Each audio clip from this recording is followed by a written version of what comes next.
আল্লাহ তাআলা যখন প্রথম সবকিছু সৃষ্টি করলেন তখন ছিল নিস্তব্ধ আকাশ, নিঃশব্দ পৃথিবী, আর মানুষ তখনও পথ চিনত না। আর আল্লাহ তাআলা তখন চাইলে মানুষকে শাস্তি দিয়েই শেষ করে দিতে পারতেন, কিন্তু তিনি দয়ার সাগর, মায়ার সাগর।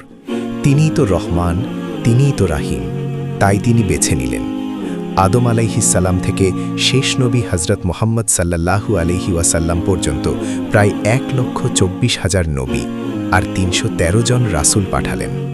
একটার পর একটা প্রদীপ অন্ধকার পৃথিবীতে জ্বালিয়ে দিলেন। কেউ এসেছেন চোখের জলে ভেজা কণ্ঠে, কেউ এসেছেন ভাঙা হৃদয় নিয়ে। আর তারা অনেক নির্যাতন সহ্য করেছেন।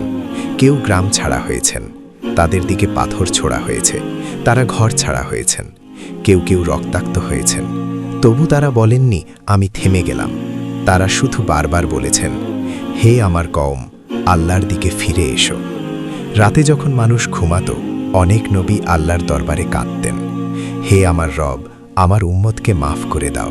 তারা জানে না 1,24,000 কণ্ঠ একসাথে যেন আজও ডাকছে, ভুল থেকে ফিরে এসো, অহংকার ভেঙে দাও, মানুষকে ভালোবাসো।